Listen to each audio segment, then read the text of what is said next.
எல்லோருக்கும் வணக்கம். Share market இன்னைக்கு இருக்கிற நிலைமைக்கு ஒரு அரை மணி நேரம் கதற அழுதா கூட இந்த சோகம் போகாது நண்பர்களே. அவ்வளவு பெரிய பிளட் பாத். டிஃபென்ஸ் ஸ்டாக்ஸுக்கே இன்னைக்கு டிஃபென்ஸை காணோம். மசகான் டாக் ஆகட்டும், அல்லது பிஎல் ஆகட்டும், அல்லது ஹிந்துஸ்தான் ஏரோநாட்டிக்ஸ்னு எந்த ஸ்டாக்ஸ் எடுத்தாலும் 15% 20% அப்படின்ற மிகப்பெரிய வீழ்ச்சி. ஒய் பிளட் சேம் பிளட் அப்படின்ற மாதிரி என்னுடைய 10 லட்சம் போர்ட்ஃபோலியோ எல்லாம் 75,000 ரூபாயை காணோம். ஒரே நாளில் 7.5% லாஸ் ஆகிற அளவுக்கு மிகப்பெரிய பிளட் பாத். இதில் ஒரே ஒரு விஷயத்தை நம்ம என்ன கவனிக்கணும்னா, ஒரு உதாரணத்துக்கு எக்ஸாம்பிளுக்கு சொல்கிறேன். ஜொமேட்டோ போன்ற ஷேர்கள்லாம் கூட பெரிய அளவில் கீழே இறங்கிட்டு அப்புறம் மறுபடியும் அப்படியே ரெக்கவரி ஆயிருக்கான். நீங்கள் நிஃப்டியை கூட நீங்கள் பார்த்தீங்கன்னா கூட இன்னைக்கு என்ன ஆயிருக்கா அப்படின்னு பார்த்தோம்னா, இன்ட்ராடேலேயே ஒரு 1000 பாயிண்ட்லாம் ரெக்கவரி ஆகக்கூடிய சக்தி அப்படின்றது இருக்கு. ஆண்டவா எல்லாரும் நல்லா தான் இருக்கணும். ஸோ மார்க்கெட் இதே மாதிரி எனக்கு தெரிஞ்சு மார்க்கெட் தொடர்ந்து 2-3 நாளைக்கு இப்படியே கிராஷ் ஆகிட்டே போகுமா? போகாது. நாளையோ அல்லது அதுக்கடுத்த மறுநாள்ல இருந்தோ மார்க்கெட் மேபி ரெக்கவரி ஆகக்கூடிய வாய்ப்பு அப்படின்றது இருக்கு. அப்படி ரெக்கவரி ஆகி எல்லாத்தையும் காப்பாற்றி விட்டான்னா ரொம்ப சந்தோஷமா இருக்கும். இந்த சமயத்தில் ஏன் பெரிய செல்லிங் வருது?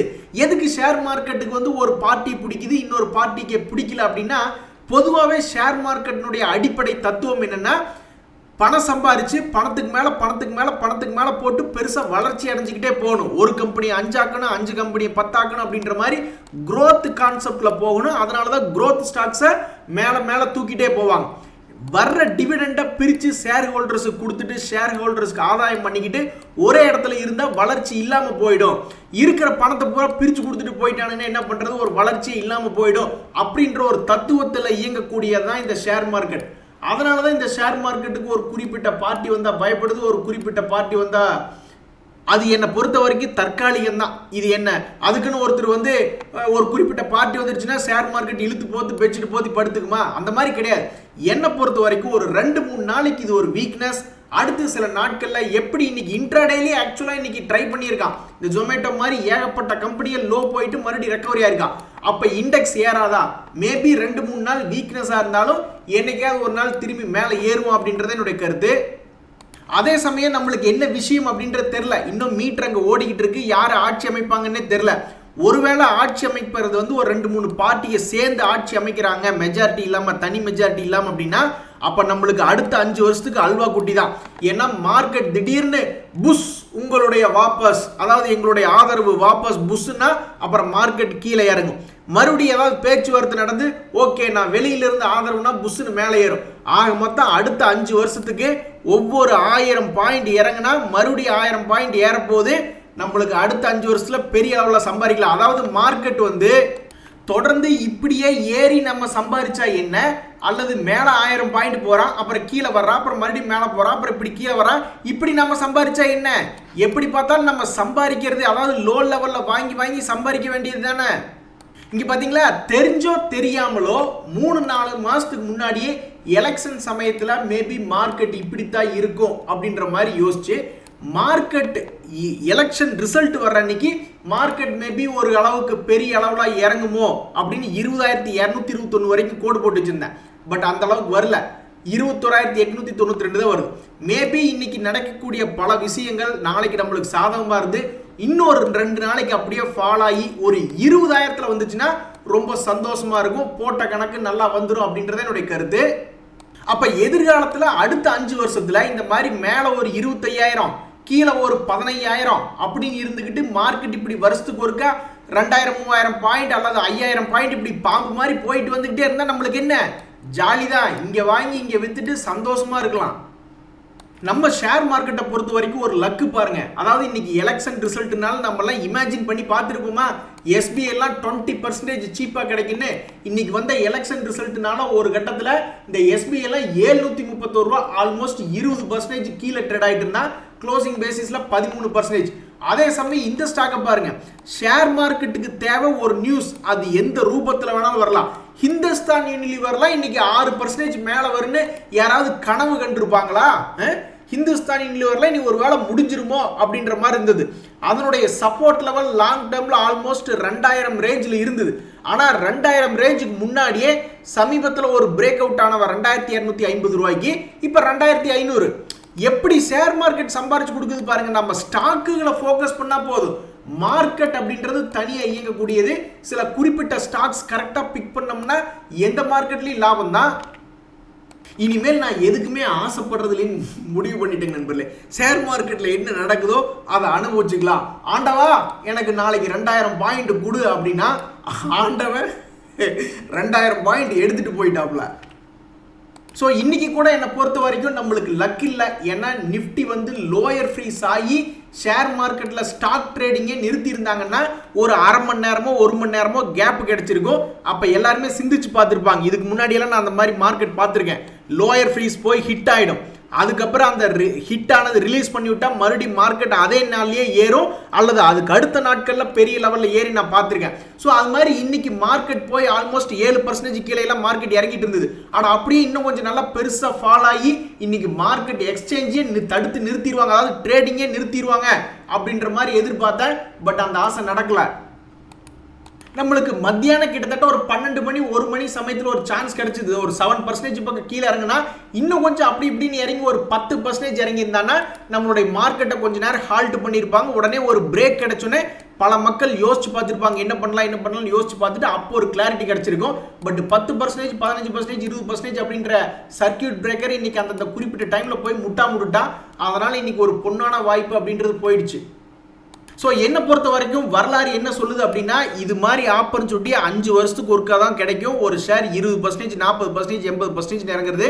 அது மாதிரி இன்னைக்கு சில ஷேர்ஸ் அடுத்து வரக்கூடிய 2-3 நாட்கள் கிடைச்சதுன்னா பேசாம வாங்கி வச்சுக்கிட்டு ஒரு 2 வருஷத்துக்கு காசி ராமேஸ்வரன் போயிட வேண்டியதான். ஏன்னா நம்ம பார்த்த வரலாறு அப்படி 50 ரூபா ஷேர் 200 ரூபாயெல்லாம் அசால்ட்டா வருவான். ஸோ அந்த வகையில் வந்து நான் சில மியூச்சுவல் ஃபண்ட்ஸ் எல்லாம் பார்த்துக்கிட்டு இருக்கேன். அதாவது மார்க்கெட் கீழே இறங்கிடுச்சு, ஓகே ஃபைன். இப்போ மார்க்கெட் திரும்பி ஏறுற மாதிரி இருந்தா எதெல்லாம் கேரண்டி, அதாவது ஒரு ப்ராபபிலிட்டி அதிகமாக இருக்கக்கூடியது அப்படின்னு பார்த்தோம்னா, first of all Nifty 50 index, Nifty இண்டிசஸ்ல நிறைய அப்படியே யூட்டர்ன் போடுவான். மார்க்கெட் ரெக்கவரியா இருந்ததுன்னா இந்த வருஷத்துக்குள்ளே திரும்பி 10% கரண்ட் ரேட்ல இருந்து லாபம் கொடுக்கறதுக்கு வாய்ப்பு இருக்கு. ஸோ ஃபர்ஸ்ட் நிஃப்டி 50 இண்டெக்ஸ்ல இந்த வருஷத்துக்குள்ள 10-20% கிடைக்கணும்னா என்னை பொறுத்த வரைக்கும் அதுல ப்ராபபிலிட்டி இருக்கு. அதே மாதிரி மியூச்சுவல் ஃபண்டுகளில் கொண்டே பணம் போடுறோம்னா அவனுங்களும் எப்படியும் ஒரு 10% 20% அழகா சம்பாரிச்சு கொடுக்கக்கூடிய வாய்ப்பு இருக்கு. ஆனால் இண்டிவிஜுவல் ஸ்டாக்ஸை பொறுத்த வரைக்கும் நீங்கள் பாட்டுக்கு போய் சம்மந்தமே இல்லாமல் ஏதாவது ஒரு கம்பெனி எடுத்து வச்சுட்டு கொண்டு இருந்தா அவன் மறுபடியும் மார்க்கெட் திரும்பி போகும்போது ப்ராஃபிட் கொடுக்க மாட்டான். அப்போ நீங்கள் என்ன பண்ணலாம்னா மிக எளிமையாக ஒவ்வொரு இண்டெக்ஸில் இருக்கக்கூடிய டாப் 10 ஷேர்கள், அதுலேயும் ஒரு முக்கியமான விஷயம், மோஸ்ட்லி மிட் கேப்பாக இருக்கக்கூடிய ஸ்டாக்ஸாக பார்த்து எடுக்கணும். இன்றைய மிட் கேப் ஸ்டாக் தான் நாளைய லார்ஜ் கேப் ஸ்டாக்ஸ். அது மாதிரி ஸ்டாக்ஸாக பார்த்து எடுக்கணும். ஏன்னா வரலாறு நம்மளுக்கு என்ன சொல்லி கொடுத்துருக்குன்னா, லார்ஜ் கேப் அப்படின்றீங்களே, அது மார்க்கெட் ஏறப்பவும் பெருசாக லாபம் பண்ணி தரல, இறங்குறப்ப அவனு 5%, 15%, எஸ்பிஐ எல்லாம் இறங்குறானுங்க 20%. அது மாதிரி ஏகப்பட்ட பெரிய பெரிய கம்பெனிகள் 20% இறங்குதுன்னா அப்போ எங்களுக்கு அந்த லார்ஜ் கேப் அப்படின்றதுல இருக்கக்கூடிய தத்துவம் இந்த காலகட்டத்தில் இந்த எரால அது ஃபெயிலியர் ஆகுது. அப்போ என்ன பொறுத்த வரைக்கும் இந்த மாதிரி நம்ம நிஃப்டி 50 இண்டெக்ஸ் அப்படின்றத நம்ம லான்ச் பண்ணிட்டு லிஸ்ட் பண்ணிட்டு ஃபர்ஸ்ட் நம்ம கான்சென்ட்ரேட் பண்றதே நிஃப்டி நெக்ஸ்ட் 50 இண்டெக்ஸ் அது போன்ற இண்டெக்ஸ்ல எடுக்கிறோம், அல்லது நிஃப்டி மிட் கேப் இண்டெக்ஸ் அப்படின்ற மாதிரி எடுத்து இதுல யார் வெயிட்டேஜ் அதிகமான கம்பெனி அப்படின்ற மாதிரி பார்த்து எடுக்கணும். அதுக்கு வந்து நீங்க நிறைய தேட வேண்டியதா இருக்கும். நான் இப்போ நிஃப்டி மிட் கேப் 50 வெயிட்டேஜ் அப்படின்ற மாதிரி போட்டிருக்கேன். அதில் போய் கொஞ்சம் கொஞ்சமாக தேடி பார்க்க வேண்டியது தான். ஸோ கூகுளில் போட்டனவே ஃபர்ஸ்ட் எடுத்துனமே நிறைய ரிசல்ட் வந்துடும். அந்த ரிசல்ட் வந்ததுக்கப்புறம் இவங்க எந்த கம்பெனியில் அதிகமான வெயிட்டேஜ் வச்சிருக்காங்க சமீபத்திய நிகழ்வுபடி அப்படின்ற மாதிரி போட்டிருப்பாங்க. அப்போ இது போன்ற ஸ்டாக்குகளை கான்சென்ட்ரேட் பண்ணுறோம் ஒவ்வொரு இண்டெக்ஸ் எடுத்து. அடுத்தது நம்ம நிஃப்டி ஸ்மால் கேப் இண்டெக்ஸ் எடுக்கணும், அடுத்தது நிஃப்டி மைக்ரோ கேப் எடுக்கணும், அதுக்கப்புறம் செக்டரில் போயிட்டு செக்டோரல் இண்டிசஸில் நிஃப்டி ஆட்டோ, நிஃப்டி பேங்க் அந்த மாதிரியான டாப் 5, டாப் 3, டாப் 10 போன்ற ஸ்டாக்குகளை எடுத்து நம்ம பண்ணோம்னா கண்டிப்பா மார்க்கெட் மேல் நோக்கி வரும்பொழுது நல்ல ஒரு அபரிமிதமான லாபம் பார்க்கறதுக்கு வாய்ப்பு இருக்கு. வேறு எப்படி பணம் சம்பாதிக்கலாம் ஷேர் மார்க்கெட்ல தற்போதைக்கு அப்படின்ற பாக்கியில இந்த குரோனக்ஸ் லேப் சயின்சஸ் ஐபிஓ அப்படின்றது ஓபன் ஆகி போயிட்டு இருக்கு. நாளைக்கு இது க்ளோஸ் ஆயிடும். இந்த குரோனக்ஸ் ஐபிஓனுடைய கரண்ட் கிரே மார்க்கெட் பிரீமியம் எவ்வளவு போயிட்டு இருக்கு அப்படின்ற மாதிரி பார்த்தோம்னாக்கா நேற்று வரைக்கும் நல்லா தான் இருந்தான். இன்னைக்கு மார்க்கெட் டவுன் உடனே 60% வரைக்கும் லிஸ்டிங் கெயின் ஆகும் அப்படின்ற வாய்ப்பு இப்போ 36 குறைஞ்சிருச்சு. ஸ்டில் நான் வந்து 2வது நாள்ல இது ஒரு நல்ல பர்சன்டேஜா தான் பார்க்குறேன். நாளைக்கு இது ஒரு 30% மேல எல்லாம் இருக்கு அப்படின்னா என்னை பொறுத்த வரைக்கும் இது ஒரு நல்ல ஐபிஓவா தான் நான் பார்க்குறேன். வேறு எந்த வகையில் பணம் சம்பாதிக்கலாம்னா இந்த அஜந்தா அப்படின்ற ஷேர் வந்து வச்சிருக்கிறதே நம்ம ஒரு ஷேராக தான் இருக்கும். அந்த ஒரு ஷேரையும் அவங்க பைபேக் பண்றாங்களா அப்படின்னா அது மேபி 0ன்னு கூட போட்டு நம்மளுக்கு அனுப்பிச்சிருக்கலாம். எப்படி பார்த்தாலும் அவங்க 0ன்னு போட்டா என்ன, அக்செப்ட் பண்ணாலும் என்னன்னாலும் சரி, ஜூன் 5ஆம் தேதி இவங்களுடைய பைபேக் ஓப்பன் ஆகுது. அப்போ வந்து பைபேக்ல பார்ட்டிசிபேட் பண்றவங்களுக்கு அவங்க அப்ளை பண்ற ஸ்டாக் கிடைச்சிருச்சுன்னா பரவாயில்ல. அதாவது இந்த அஜந்தா இப்ப 2300 ரூபாயில ட்ரேட் ஆயிட்டு இருக்கான். அடேங்க அப்பா, இவன்லாம் 2100 ரூபாய் பக்கம் போயிட்டு இப்ப 2300 ரூபாய் இன்னைக்கு க்ளோசிங் நல்லா தான் க்ளோசிங் வச்சிருக்கான். இந்த 2300 ரூபாய் இருக்கக்கூடிய ஷேரை அவங்க என்ன ரேட்ல பைபேக் பண்ணிக்கிறாங்க அப்படின்னு பார்த்தோம்னா 2770 ரூபா. ஸோ ஒரு ஷேர் யாராவது வச்சிருக்காங்க, ஒரு ஷேரை அப்ளை பண்ணி அவன் அப்படியே எடுத்துக்கிட்டான்னா ஏதோ அழகு போல ஒரு 400 ரூபா ஒரு ஷேருக்கு கிடைக்கிறதுக்கு வாய்ப்பு இருக்கிறதா நான் பார்க்குறேன். ஸோ ஜூன் 5ஆம் தேதி ஆரம்பிச்ச உடனே பைபேக்கு அப்ளை பண்ணிடணும். அதை விட்டுவிட்டு 11ஆம் தேதி வரைக்கும் உட்காந்து வேடிக்கை பார்த்துட்டு இருக்கக்கூடாது அப்படின்றது என்னுடைய கருத்து. நண்பர்களே, நல்ல மேல் நோக்கி போய்கொண்டிருந்த ஷேர் இன்னைக்கு வீழ்ச்சினால கீழே வந்திருக்கான்.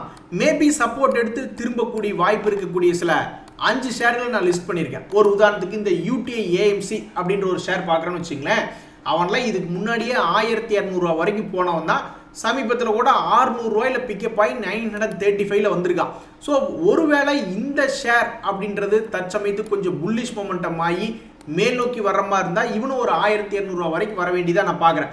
இனி இவன் கீழே 800 வந்தாலும் சப்போர்ட்டாக தான் நான் பார்க்குறேன், 600 வந்தாலும் சப்போர்ட்டாக தான் பார்க்குறேன். ஏன்னா இவன் தன்னைத்தானே நிரூபித்து வச்சுட்டான்.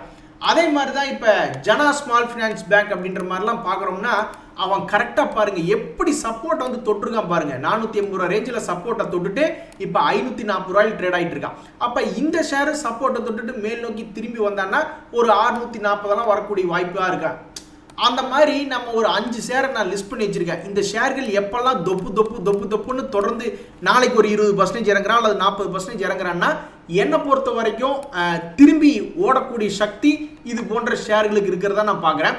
பிஜிஹெச்ஹெச்னு ஒரு ஷேர் நல்லா கீழே இறங்கி கிடக்குறான். அதுக்கப்புறம் இப்போ பெருசாக இறங்க மாட்டேங்கிறான், ஒரு மாதிரி ஃபாலை தடுத்து நிறுத்தியிருக்கான். இந்த ஷேர் இப்போ எப்படி நம்ம ஹிந்துஸ்தான் யூனிலிவர்லாம் பார்த்தோம், திடீர்னு அவன் பாட்டுக்கு ஒரு 250 ரூபா மேலே ஏறி வந்துட்டான். அது மாதிரி இந்த 16000 ரூபா இருக்கக்கூடிய ஷேர், இந்த ஷேரை ஏற்கனவே வச்சிருக்கிறவங்களுக்கு ஒரு நல்ல நியூஸ் என்னன்னா இந்த ஃபால்லையும் மார்க்கெட் அவனை தடுத்து நிறுத்தியிருக்கு. அவன் இதுக்கு மேலே இறங்கலை. பழையபடி ஒரு 19-20,000 ரூபா வந்துட்டான்னா ரொம்ப சந்தோஷம். தற்சமயத்துக்கு ரொம்ப லோ ரேட்டில் இருக்கான் பிஜிஹெச்ஹெச். அதுக்கடுத்து ஒரு 3 முக்கியமான விஷயம். இந்த சாரதா மோட்டார் பைபேக்கினோட எலிஜிபிலிட்டி டேட் நாளைக்கு, அதாவது இன்னைக்கோ அல்லது இதுக்கு முன்னாடியோ வாங்கி வச்சிருந்தா இந்த சாரதா மோட்டார் பைபேக்கில் எலிஜிபிள் பார்ட்டிசிபேட் பண்ணலாம். அதே மாதிரி மணப்புரம் ஃபினான்ஸ் அப்படின்றது 1 ரூபா டிவிடெண்ட் குடிக்குது. நாளைக்கு தேதியில் இந்த ஷேரை வச்சிருந்தா முக்கியமான விஷயம், மோத்திலால் ஓஸ்வால் ஷேர் யாராவது வச்சிருக்கீங்களா, அவங்க போனஸ் கொடுக்குறாங்க.